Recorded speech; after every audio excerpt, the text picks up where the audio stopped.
Quick parts बड़ा interesting है। Quick part क्या होता है, जैसे ऐसा कोई वर्ड या कुछ है, जैसे मैं कह रहा हूँ कि माय एड्रेस इज़, और इसके बाद मुझे पता है कि जैसे मुझे ना वो एड्रेस बार बार लिखना है। जैसे आपने डीड जानते हैं आप लोग, जो डीड होता है, एग्रीमेंट होते हैं, तो एग्रीमेंट में फर्स्ट पार्टी सेकंड पार्टी, तो जितनी बार फर्स्ट पार्टी आएगा तो उसका पूरा डिटेल आएगा, सेकंड पार्टी पूरा डिटेल, मतलब ये एग्रीमेंट है कि फर्स्ट पार्टी और सेकंड पार्टी, तो बार बार फर्स्ट पार्टी सेकंड पार्टी, तो उसका पूरा एड्रेस पूरा डिटेल आता है।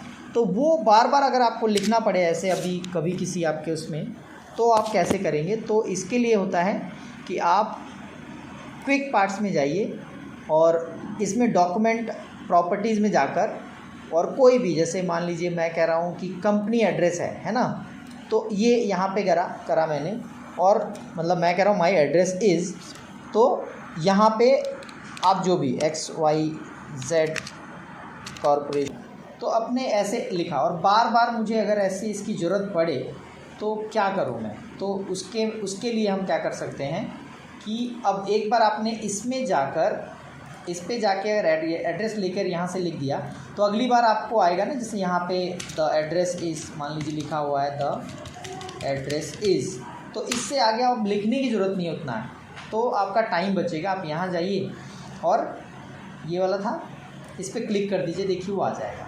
जहाँ जहाँ आपको जब ज़रूरत पड़ेगा आप इस पे जाइए और बस क्लिक कर दीजिए, वो ऑटोमेटिक लिखा हुआ आ जाएगा। तो हम कई बार ऐसी नीड हमारी पड़ती है कि हम क्विक पार्ट्स में जाकर और वो ऐड कर दें और अगली बार उसका बार बार यूज़ कर दें। फिर अगला जो ऑप्शन है हमारा वो है वर्ड आर्ट। वर्ड आर्ट बड़ा इंटरेस्टिंग सब्जेक्ट है, मतलब एक टॉपिक है। जैसे आपको ना अपने कोटेशंस बनाया होगा, कोटेशंस, तो जैसे अगर मैं यहाँ पे कंट्रोल एंटर करके एक नया पेज ले लेता हूँ, इस पे मैं जाता हूँ, मैंने लिखा, आप मुझे ना कुछ कोटेशन लिखना है। जैसे मैं कहा नो पेन,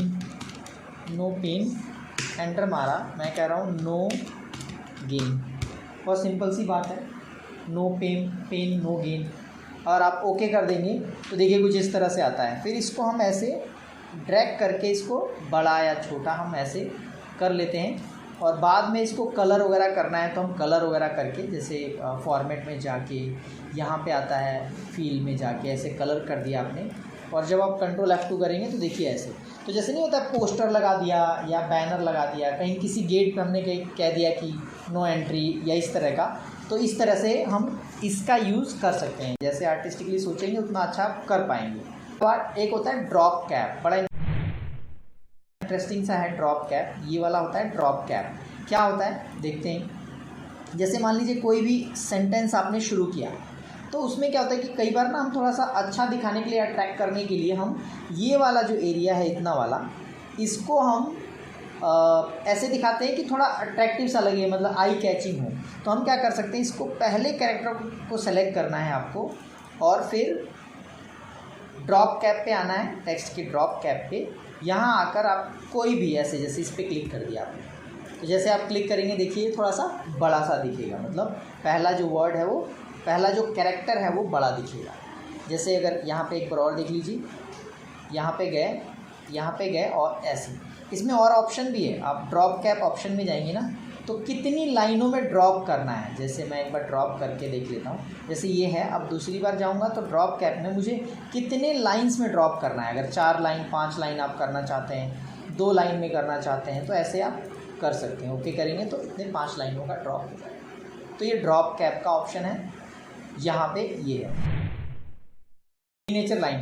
सिग्नेचर लाइन काफ़ी अच्छा टूल है। जैसे अगर हमें साइन करना हो ना, तो कोई भी रिपोर्ट हम बनाते हैं या कोई भी डॉक्यूमेंट हम तैयार करते हैं, तो लास्ट में हमें साइन जरूर करना पड़ता है कि मेरे द्वारा ये रिपोर्ट भेजा गया है। जैसे आप अपने बॉस को प्रिंट आउट देकर भेजें, तो आपको बॉस को आपके कैसे पता चला कि आपने किया है, तो आप उसमें बाकायदा वेरीफाई करते हैं, आप साइन करके देते हैं। तो वो सिग्नेचर आप या तो लास्ट में आप कहीं पेज पे या हर पेज के आखिरी में आप ऐसे ही कर दें, या फिर आप क्या कर सकते हैं कि आखिरी जो पेज है आपका, मान लीजिए ये है, यहाँ पे आखिरी पेज पे आप थोड़ा प्रोफेशनली करिए। जैसे आप यहाँ कर्सर रखिए, सिग्नेचर लाइन पे जाइए, जैसे यहाँ पे सिग्नेचर लाइन पे जाते हैं, पहला वाला ले लिया आपने। जैसे यहाँ पे सजेस्टेड सिंगर फॉर एग्जांपल ये लिखा हुआ है, तो यहाँ पे जैसे आपका नाम हो गया, मान लीजिए आप कह रहे हैं कि आपका नाम है मिस चांदनी भटनागर। और आप कौन हैं जी? आप कह रहे हैं जी मैं असिस्टेंट मैनेजर हूँ। ठीक है चांदनी। और फिर आपने ओके कर दिया, सिंपल। बाकी ऑप्शंस हम बहुत डिटेल में नहीं जा रहे हैं, हम ओके कर रहे हैं। अब देखिए यहाँ पे आप देखेंगे कि यहाँ पे मिस चांदनी भटनागर असिस्टेंट मैनेजर। अब उसके बाद चांदनी यहाँ पे सिग्नेचर कर दे। तो जहाँ पे साइन करना है, एक ऐसे और एक सिंपल पेन से नाम लिख के और करने में दोनों में फ़र्क है। तो एमएस वर्ड आपको ये टूल देता है कि भाई आप थोड़ा प्रोफेशनली ऐसे ना अच्छे से करिए। तो ये ऑप्शन है सिग्नेचर लाइन का। डेट एंड टाइम क्या होता है, जैसे हम कोई कुछ टाइपिंग कर रहे हैं, कुछ लिख रहे हैं, उसमें ना कहीं द डेट इज़, मान लीजिए द डेट इज़, तो आज का डेट ये पूछ रहा है। तो यहाँ पर हम लिखने की बजाय नहीं, हम क्या करेंगे, लिखने की बजाय हम यहाँ जाएंगे और देखिए यहाँ डेट में अवेलेबल फॉर्मेट्स हैं, जैसे ट्यूसडे 11 जुलाई 2023 या 11 जुलाई 2023, इवन 11 जुलाई 2023, और टाइमिंग भी दिया हुआ है। तो जो भी आपको ठीक लगे, मुझे मान लीजिए एक बार ऐसा लगा, मैंने ओके कर दिया, तो यहाँ पे देखिए वो ट्यूसडे 11 जुलाई आ गया। इससे आगे एंड द टाइम आप कह रहे हैं the time is, time was या इज़ जो भी है ऐसे। तो आप अभी जो टाइम इज़ लिख रहे हैं ना, तो एग्जैक्टली जो अभी का है, मतलब आपके सिस्टम में यहाँ पे नीचे देखेंगे आप, जो सिस्टम में जो आपका टाइम है वो यहाँ पे आ जाएगा। आप यहाँ जाइए और फिर टाइम नीचे देखिए ये रहा, जैसे 1:29 PM आपने किया, ये देखिए यहाँ पे आ जाता है। तो अगर आपको लाने की ज़रूरत है अगर टाइम और डेट्स वगैरह, तो आप इससे डेट एंड टाइम से ला सकते हैं। ये बड़ा इंटरेस्टिंग है। ऑब्जेक्ट लाना, कई बार हमारी रिपोर्ट के अंदर ना हम क्या करते हैं कि जैसे आप मान लीजिए अकाउंट्स डिपार्टमेंट में आपको अपने बॉस को रिपोर्ट भेजनी है, देखिए बॉस हमारे पूरे 1 महीने का या 6 महीने का सैलरी में हम इतना पैसा खर्च करते हैं, तो आपने ना सैलरी शीट बनाई होगी, ठीक है। तो आप उस सैलरी शीट को यहाँ पर ला सकते हैं, बनी बनाई, हो सकता है वो सैलरी शीट एक्सेल में हो या किसी और सॉफ्टवेयर में हो। तो अब यहाँ पे आप एक तो कर सकते हैं कि यहाँ जाइए और पूरा बनाइए, बहुत टाइम खाएगा। दूसरा, बना बनाया है आपने अपनी रिपोर्ट में डाल देना है और आगे बॉस को रेफ़र कर देना है, भेज देना है।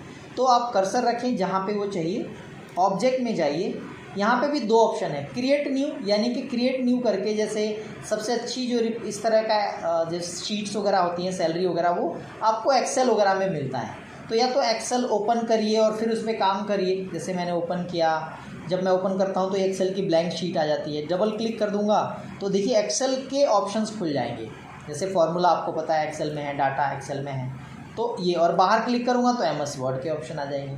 तो एक तो तरीका ये कि एक्सेल की फ़ाइल खोला और उसमें आपने काम करना शुरू करा। दूसरा, ये तो ब्लैंक आएगा। दूसरा तरीका ये है कि इसी में आप जाइए ऑब्जेक्ट में, और ऑब्जेक्ट में जाकर क्रिएट फ्रॉम फाइल पे चले जाओ और यहाँ जाकर आप ब्राउज़ करवा लीजिए जहाँ पे आपकी रिपोर्ट है। फॉर एग्ज़ाम्पल आपने कहीं पे अगर जैसे मान लीजिए मेरा कोई है अटेंडेंस शीट है ये वाली, ये मैं दिखाना चाहता हूँ, तो इस पर क्लिक करूँगा और इंसर्ट करूँगा और ओके कर दूँगा, तो देखिए वहाँ पे मेरी पूरी अटेंडेंस शीट बनकर आ जाती है। समझ रहे हैं? तो ये ऐसे आपका पूरा बन जाता है। आप इसको छोटा करना या इसको एडजस्टमेंट करना, वो आप इस कॉर्नर से या किसी भी एक कॉर्नर से आप करते जाएंगे। तो क्योंकि एक्सेल में बहुत सारे रोज़ होते हैं, बहुत सारे कॉलम्स होते हैं, तो थोड़ा बड़ा होगा, बट वो आप एडजस्ट करेंगे आपके अपने अकॉर्डिंग। तो ये लाना, इंसर्ट करना कोई दूसरे सॉफ्टवेयर का काम अपने एमएस वर्ड की फाइल में, वो ऑब्जेक्ट। इंसर्ट में अगला ऑप्शन है सिंबल्स। इसमें पहला आता है इक्वेशन। इक्वेशन का क्या है यूज़ कि जैसे मैं कंट्रोल एंटर मार के ब्लैंक लाता हूँ और यहाँ पे देखिए इक्वेशन मतलब कि बहुत सारे मैथमेटिकल, जैसे एरिया ऑफ सर्कल, ऐसे क्या बाइनोमी थ्योरम ऑफ अ सम, ऐसे। तो जो भी आपको चाहिए, जो भी इक्वेशन चाहिए, वो आप क्लिक कर देते हैं और वो आ जाता है। इक्वेशन का इस तरह का यूज़ है कुछ कि आप क्लिक करिए और वो आपको यहाँ पे मिल जाएगा। इंसर्ट में जाके, इक्वेशन में जाके और आप क्लिक करेंगे, वो आ जाता है। और अगला है, वो है इंसर्ट मेन्यू में जाके सिंबल्स लाना। यहाँ पे यहाँ पे सिंबल्स का यूज कुछ इस तरह से है कि बहुत सारे सिंबल्स ऐसे होते हैं जो हमारे कीबोर्ड पे मौजूद नहीं हैं, तो वो सिंबल्स हम यहाँ पर लेकर आते हैं। और लेकर आने का क्या है, इंसर्ट में जाना, सिंबल्स पे जाना और जो भी मोर सिंबल्स में जाके जो सिंबल आपको चाहिए वो लेकर आ जाना। जैसे अगर आपको ऐसे कुछ चाहिए इस तरह के सिंबल्स, तो वो कीबोर्ड पे नहीं मिलेंगे। आप यहाँ क्लिक करिए, इंसर्ट करा लीजिए, जहाँ पे आपका कर्सर होगा वहाँ पे आ जाएगा। इस तरह का चाहिए, इंसर्ट करा लीजिए। इस तरह का चाहिए, इंसर्ट करा लीजिए। कॉपीराइट वगैरह ये नहीं होता है, रजिस्टर्ड नहीं होता है, तो इंसर्ट कराते जाएंगे। और जब इंसर्ट आप करा लेंगे तो ये देखिए आप इस पर, ये भी एक तरह से आपके टेक्स्ट की तरह है, मतलब आप इसको कलर कर सकते हैं, इसको बड़ा या छोटा आप जो भी करना चाहें वो आप कर सकते हैं यहाँ जा जाकर। ठीक है जी, अगर आप बोल्ड करें, बड़ा करना चाहें ऐसे, तो बाकी सारे इफ़ेक्ट या बाकी सारी फॉर्मेटिंग वैसे ही यूज़ होगी सिंबल्स पे भी, जैसे आप एक टेक्स्ट पे ये करते थे। ठीक है जी, तो ये ओवरऑल इंसर्ट में आज हमने जो कवर किया उसमें टेक्स्ट और सिंबल किया।